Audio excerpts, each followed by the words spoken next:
12 महीने की नौकरी में हम 10 महीने नौकरी करके 10 महीने का पैसा लेके जाते हैं, 2 महीने का पैसा सरकार को देते हैं। उसके बाद somehow अगर थोड़ा बहुत पैसा बच भी जाता है, then you are paying that some additional taxes on your savings as well. महंगा गाड़ी है, जो गाड़ी पहले 3.5 लाख की मिलती थी आज वो 12 लाख की हो गई। 1.5 लाख का जो टैक्स ब्रैकेट है वो बहुत कम हो जाता है। बच्चे की स्कूल फीस ही भरते भरते हमारा वो हो जाता है, तो हम सेविंग का क्या करें।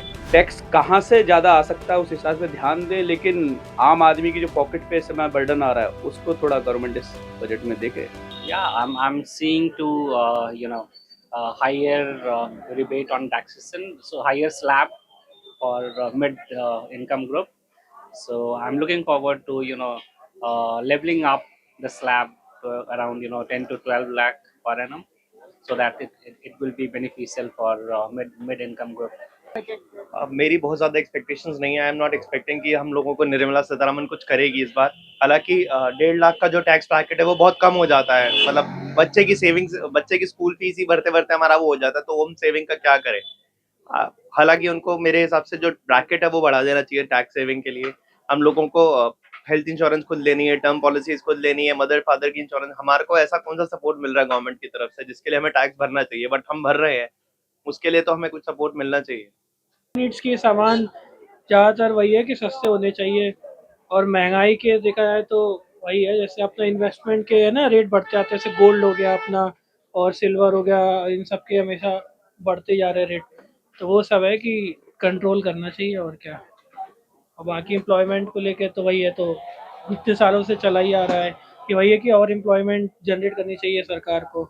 तो यूथ की स्किल पे ध्यान दे और स्किल ट्रेनिंग करवाई जाए। अगर स्किल की कमी उनको लग रही है कि भाई लोग नहीं इतने ट्रेन हो पा रहे कि वर्थ एम्प्लॉयमेंट के लिए, तो वो तो वही उनको ट्रेनिंग करे या करिकुलर में ही स्किल इंक्लूड करे, जिससे कि उनको बाद में एम्प्लॉयमेंट का इशू ना हो। तो आपका कहना है कि इस बार सरकार को एजुकेशन सेक्टर में ज्यादा से ज्यादा पैसा लगाना चाहिए? हाँ, वो तो मतलब ऑब्वियस बात है, लगाने की ज़रूरत तो है। क्योंकि जहाँ तक है कि अब सबने ही देखा है कि जैसे कॉलेजों में जैसे कोर्सेज चल रहे हैं कि मतलब प्रैक्टिकलिटी पे उतना ध्यान नहीं दिया जाता है। बस वो है कि बच्चों ने एग्ज़ाम दिया, पास हो गए और बस उनको अपनी डिग्री और हो गया पूरा। फिर वही है कि उसे देखना चाहिए कि जैसा होता है कि डे टू डे लाइफ में जो नीडफुल स्किल है वो ज़रूरी है मतलब करवाना। पेट्रोल सस्ता होगा तो आई गेस और भी चीजें सस्ती होंगी। तो मेरे को लगता है एज पर सैलरीज उतना हाइक नहीं मिल रहा है, तो बेटर है कि अगर पेट्रोल सस्ता होगा तो चीजें भी सस्ती होंगी। ट्रैवलिंग एक्सपेंसेस कम हाँ, हो जाएंगे, राइट? मेजरली मैं I am talking about the common people. Common people always suffer, so I think petrol charges should be decrease. मेरा यही है, सरकार को आम आदमी की जो मूलभूत सुविधाएं हैं उन पे ध्यान देना चाहिए, और जो मिडिल क्लास आदमी उसे टैक्स में चाहिए कि टैक्स पे देखें और टैक्स में क्या रिबेट दे सकते हैं, और बाकी जितनी भी हमारी रोड इन सब पर जितनी भी सिविक एम्यूनिटीज़ हैं इन्हें बढ़ाएं और मूलभूत सुविधाओं पे ध्यान दें इसमें। और क्या, बस मुफ्त की रेवड़ी बांधना बंद कर दें, जो कि हम टैक्स पेयर का पैसा मुफ्त में बट रहा है उसे रोके सरकार, और इससे ज़्यादा क्या चाहिए। जो बस बजट में यही है, और क्या है, आम आदमी को, आपको हमारी भी एक्सपेक्टेशन, आपकी एक्सपेक्टेशन, आप भी सैलरीड पर्सन हैं, ये लोग हैं, हम हैं, जो भी आ रहा है टैक्स में एक बहुत मोटा अमाउंट जाता है। तो और ये भी ठीक है, सरकार को देश चलाना है, टैक्स चाहिए, इंफ्रास्ट्रक्चर पे लगाना है, डिफेंस पे लगाना है, लेकिन है क्या कि टैक्स कहाँ से ज़्यादा आ सकता है उस हिसाब से ध्यान दें, लेकिन आम आदमी की जो पॉकेट पे इस समय बर्डन आ रहा है उसको थोड़ा गवर्नमेंट इस बजट में देखे। और हर बार एक्सपेक्टेशन होती है आम आदमी को कि शायद ये इस बार टैक्स स्लैब में कुछ चेंज करेंगे, टैक्स में कुछ कटौती करेंगे, जो हर बार होता तो है नहीं। देखते हैं इस बार क्या होता है। देखिए, महंगाई की बात करें तो सरकार, जैसे पेट्रोल डीजल का मैडम ने बोला, तो पेट्रोल डीजल बट ऑब्वियसली सरकार के हाथ में नहीं है। इंटरनेशनली जो चल रहा है आज के टाइम में, वॉर की स्थिति बनी हुई है, और ओपेक कंट्रीज आज के टाइम में तेल का प्रोडक्शन ही नहीं कर रही हैं। सब कह रहे हैं अपने ऑयल रिजर्व खोलो, तो उन चीज़ों को लेके सारी इंटरनेशनल वो है। तो महंगाई तो देखिए हर चीज़ में ही है, दाल रोटी सब्जी हर चीज़ एस्केलेट कर चुकी है। आप देख लीजिए इनका इस कंपैरिजन में, इस जिस हिसाब से चीज़ें एस्केलेट हुई हैं रेट, वो 2-3 साल का डेटा उठा लो, लोगों की सैलरी उतनी इंक्रीज नहीं हुई है। जो लाख वाला है वो लाख 10 तक तो पहुंचा है, लेकिन अगर आप कॉमन ग्राउंड पे आप रेंटल उठा लो, नोएडा एक्सटेंशन की मैं बात करता हूँ, मैं अपना खुद का एक्सपीरियंस बताता हूँ। कोई फ्लैट 2 BHK 2020 तक जो 10 या 8 हज़ार में मिलता था, आज वो 25 हज़ार रुपये में है। क्या उस सैलरीड पर्सन की उसकी सैलरी उतनी है 50 हज़ार? तो ये चीज़ें एस्केलेट करती जा रही हैं। सरकार को इन पर कोई पॉलिसी बनानी चाहिए, जो कॉमन मैन है उसकी पॉकेट खाली होती जा रही है। और फ्री की जो बात चल बैठी है ना कि ये फ्री देना वो फ्री देना, वो निकलता जा रहा है टैक्स में सारा। अब सरकार को तो बांटने के लिए पैसा चाहिए, पैसा कौन देगा? टैक्स पेयर देगा। हम लोग देंगे, आप लोग दोगे, आप भी टैक्स पेयर हो। तो बस यही है कि सरकार आम आदमी के बारे में सोचे, क्योंकि इंडियन इकोनॉमी की रीढ़ की हड्डी मिडिल क्लास मैन है। कॉर्पोरेट टैक्स चोरी कर लेते हैं, अपना गवर्न करके भाग जाते हैं। और एक कम्युनिटी इस देश में इतनी बड़ी है जो हैंड टू माउथ है, जिन्हें फ्री खाना मिल जाए, फ्री घर मिल जाए प्रधानमंत्री आवास योजना के तहत। जो मिडिल क्लास आदमी है ना मैडम, वो इस देश की इकोनॉमी की रीढ़ है। वो इन बिजनेसमैनों को भी चलाता है, चाहे अंबानी अपनी बेटी की शादी कर रहा हो। वो जियो का जो हम लोग डेटा का रिचार्ज कराते हैं ना, एक मिडिल मैन ही उन लोगों को चलाता है। उसके बारे में कोई सरकार सोचती नहीं। हर बार होता है कि बजट में ये मिलेंगे, लेकिन होता है एंड ऑफ द डे कुछ नहीं है। तो इस बार भी मिडिल मैन को वही मिलना है। वैसे मिलना कुछ नहीं है, क्योंकि उनका वोट बैंक जो है वो है जिन्हें वो फ्री राशन बांट रहे हैं, वो फ्री घर दे रहे हैं। कॉमन मैन तो अपने बच्चों की पढ़ाई हो जाए, शादी हो जाए, घर ले ले, गाड़ी ले ले, उसकी किस्त देते तो उसकी जीप पड़ जानी है। और ओवरऑल जब वो निकलता है घर से, टोल पे जाता है, उसे टोल टैक्स देना है, गाड़ी लेनी है तो रोड टैक्स देना है, इंश्योरेंस लेना है तो उस पर भी जीएसटी देनी है, फिर मेडिक्लेम लेना है उस पर भी जीएसटी देनी है, लाइफ इंश्योरेंस अगर वो सेविंग सोचता है, टर्म पॉलिसी ले लो अपने परिवार की सेफ्टी के लिए, उस पर भी टैक्स देना है। तो जब पूरे साल का स्ट्रक्चर आप क्रिएट करते हो तो आप लगता है आपकी सैलरी का 70% 50% मोर देन टैक्स में दे दिया आपने। आप कुछ कपड़े बच्चों के लिए खरीदने जा रहे हो, उस पर भी टैक्स देना है। आप खाना फाइन डाइनिंग में जाओ, वहां भी टैक्स देना है। तो आपकी इनकम का एक बहुत बड़ा हिस्सा टैक्स में ही जा रहा है, और वो टैक्स फ्री बटने वालों में जा रहा है। तो बस सरकार की यही उम्मीद है कि इन चीज़ों को करे। और आम आदमी जो कमा रहा है, मेहनत से पैसा कमा रहा है, जिसे ना सरकार कुछ दे रही, भाई कॉर्पोरेट टैक्स वाले तो कॉर्पोरेट ले जाते हैं अपना, वो तो कॉर्पोरेट टैक्स चोरी कर रहे हैं, सब चीज़ें कर रहे हैं। आम आदमी वो सैलरी पर्सन है, वो कहाँ बचाएगा? आप ही लोग हो, आप लोग भी सैलरीड पर्सन हो, हम भी हैं, तो वो कहाँ ले जाएगा? तो यही उम्मीदें हैं, देखो सरकार क्या करती है। इस बार अभी तो टैक्स स्लैब जो है हमारा 7,75,000 है, तो इसको बढ़ा के कम से कम 12 लाख तो नहीं हो पाएगा, लेकिन 10 लाख तो कर ही देना चाहिए। 10 लाख, क्योंकि मिनिमम अभी हमारा क्या है कि कोई भी न्यू रिज्यूम में हम करते हैं तो 7 लाख तो बच जाता है, लेकिन ये महंगाई के हिसाब से 10 लाख होना चाहिए। और हमारे रिन्यूएबल एनर्जी में इन्होंने इन्वेस्ट किया है थोड़ा सा, तो बिजली का जो अभी हमारे अगर यूपी में देखें तो बिजली का रेट जो है वो अभी स्कीम आने वाली है, दिन में अलग रात में अलग आएगी। तो ये सब चीज़ें गलत हैं, ये सब नहीं होने चाहिए। जो रेट है वो फिक्स होने चाहिए, और इन सब में उलटफेर नहीं होना चाहिए। बाकी तो अभी महंगाई पे तो थोड़ा ध्यान देना पड़ेगा। My expectations from the union budget is that there will be certain increase in defense budget, and the tax slab will get more customized according to the middle class people. And apart from that, maybe we can give more budget to research. That's it. Research, you mean education sector? I think education is getting enough funding. The education departments are even giving back the budget allocated to them. But research in the field of AI, transformation, digitalization, not in terms of education, but digitalization. नहीं, budget से तो कोई उम्मीद वैसे नहीं है, क्योंकि हर time same ही आता है।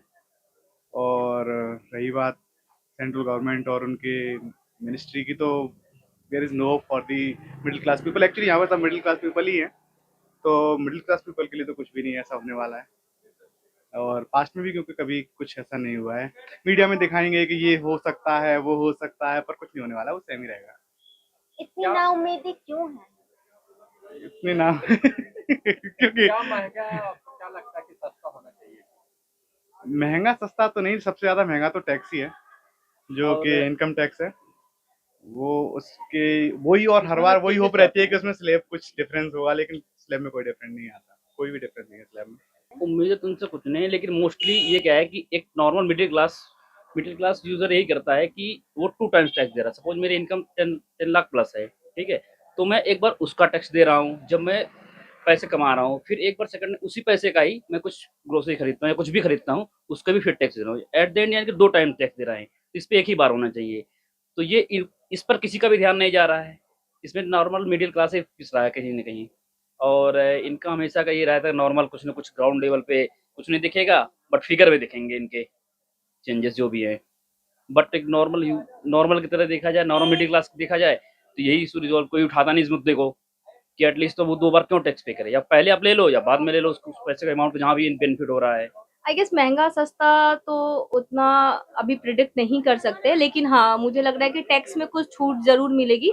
लेकिन इस बजट से मेरी जो उम्मीदें हैं वो मुझे लगता है रेलवे पे गवर्नमेंट को कुछ अच्छा स्कीम देना चाहिए या पैसेंजर्स के लिए कुछ सुविधाएँ होनी चाहिए। क्योंकि आप पिछला 2 बजट देखें तो उसमें रेलवे को लेकर बहुत कम घोषणाएँ की गई हैं। तो और इस बार एक्सपेक्टेड भी है कि रेलवे को लेकर कुछ वो आए। बजट में महिला और किसानों के लिए हर बार मोदी गवर्नमेंट के लिए कुछ अच्छा स्कीम रहता है, तो शायद ये भी बहुत भी अच्छा हो। मैं रेलवे के अलावा एक और चीज़ के सेक्टर के बारे में जो सोच रही हूँ वो है एजुकेशन सेक्टर, क्योंकि पिछले 2 बजट में, पिछला बजट में भी उसके पहले भी बजट में एजुकेशन को लेकर जो निर्मला सीतारमन ने जो भी बोला था वो सिर्फ ई एजुकेशन को लेकर था कि आप ऑनलाइन क्लासेस कैसे ज्वाइन कर सकते हैं, ऑनलाइन चैनल उन्होंने कितने खोल दिए हैं। लेकिन ज़मीनी हकीकत पे एजुकेशन को लेकर क्या स्कीम है, इसको लेकर बहुत कम घोषणाएँ की गई हैं पिछले 2 बजट में। तो आई थिंक इन 2 सेक्टर पे गवर्नमेंट को इस बार ज़रूर फोकस करना चाहिए और कुछ ऐसी कुछ ऐसे स्कीम्स या कुछ ऐसे ऐलान ज़रूर करने चाहिए जिससे लोगों को इंस्टेंट रिलीफ मिले। जो आप कहते हैं ना कि तुरंत आपको उससे आप चाहे वो डे टू डे ग्रोसरी की चीज़ों से जुड़ी महँगाई तो ऑब्वियस सी बात है, तेल, दाल, चावल, आटा सब कुछ ऐसे महँगा हो रहा है, तो उसपे भी थोड़ा वो कर सकते हैं। बाकी जो भी हो देखते हैं, लेट्स सी क्या होता है। बजट में मैं इस बार चाहूँगी कि कुछ महिलाओं के लिए बेनिफिट्स रहें, जैसे कि सैनिटरी नैपकिन्स जो कि महिलाओं की सबसे बेसिक नीड्स में से एक है और उस पे टैक्सेस बहुत ज़्यादा हैं। तो बहुत सारी ऐसी महिलाएँ हैं जो खरीद नहीं पाती हैं सैनिटरी नैपकिन्स, तो मैं चाहूँगी कि उस पे थोड़े से जो टैक्सेस हैं वो कम किए जाएँ, ताकि ये ज़्यादा अफोर्डेबल हो सके और महिलाओं को इससे मदद मिल सके। आपको क्या लगता है इस बार टैक्सेस कम हो सकता है? नहीं हो सकते, नहीं होंगे, करेंगे ही नहीं ये टैक्स कम। टैक्स कम हो जाएंगे तो ये इतनी सारी जो वो कर रहे हैं क्या बोलते हैं, जैसे रोड्स बना रहे हैं, कुछ बना रहे हैं, कहाँ से बनाएंगे? नहीं करेंगे, तो और टैक्स डालेंगे हमारे सरकार। क्या चीज़ सस्ता होना चाहिए? सब चीज़ सस्ते होना चाहिए। महंगा गाड़ी है, जो गाड़ी पहले 3.5 लाख की मिलती थी आज वो 12 लाख की हो गई है। और टैक्सेस खाने को लेकर आपको क्या खाने लगता को है? क्या देखें, अब तो दही पे भी टैक्स दे रहे हैं, तो there is no point of telling you कि इसको टैक्स से हटाया जाए। जो अगर मैं बोल दूंगा तो my point is also not considered कि वो टैक्स हटाएंगे। तो देश को अगर आपने बचाना है तो टैक्स भी मिडिल पर्सन से थोड़ा कम ही लिया जाए तो वो ज़्यादा बेटर है। 12 महीने की नौकरी में हम 10 महीने नौकरी करके 10 महीने का पैसा लेके जाते हैं, 2 महीने का पैसा सरकार को देते हैं हम लोग as a tax. That is not very much good for us. Tax जो है बेसिकली एक तरीके से सपोर्ट सिस्टम रहता है, मतलब it's like our contribution for the nation. But जो हम टैक्स देते हैं उसका रिटर्न भी we should feel satisfied with that return. अब आप ये देखिए, they are so multiple level of taxes that we are paying. Like एक आपका इनकम टैक्स है, फिर आपका you pay GST, you pay taxes on every commodity that we consume. उसके बाद somehow अगर थोड़ा बहुत पैसा बच भी जाता है, then you are paying that some additional taxes on your savings as well. So I think if there is no systematic framework in the taxes, अभी करंट इकोनॉमिक सिचुएशन को देख के टैक्सेस जो हैं वेल डिफाइंड नहीं है। So I think what government needs to do is, it's okay, we are ready to pay taxes, but I think there should be some some well defined structure, a satisfactory structure ki where we even feel satisfied कि चलो जो पैसा जा रहा है, एक this is in contrast to what we are earning. Secondly, जो भी हम टैक्स पे कर रहे हैं इसका रिटर्न भी है। आप ये देखिए चीजें in terms of several resources degrade ही हो रही हैं। This is a time जहाँ पे countries like Korea, Japan, they are transforming in technology, and there are other aspects that are also adding up. So I think थोड़ा सा ध्यान जो टैक्सेस के साथ साथ उस टैक्स जो अभी आप whatever the amount that you are collecting, वो आप टेक्नोलॉजिकल ट्रांसफॉर्मेशन में किस तरीके से इन्वेस्ट कर रहे हैं, that is also important.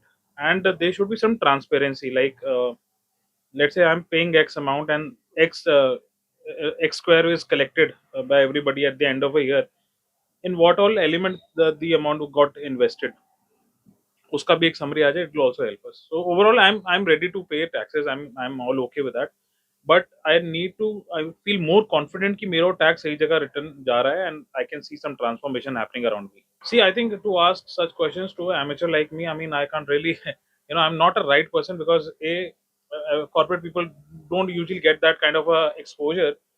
But as a person who has been paying taxes in every aspect, I think there has to be a single tax. I believe that if a person is paying, I think income, there should be one tax system. How it going to happen is something that government is the right body to take that decision. But as a middleman who is earning salaries, basically, I think for us it's better that we have single tax and we are not paying taxes in every stages of our life, every stages of our transactions.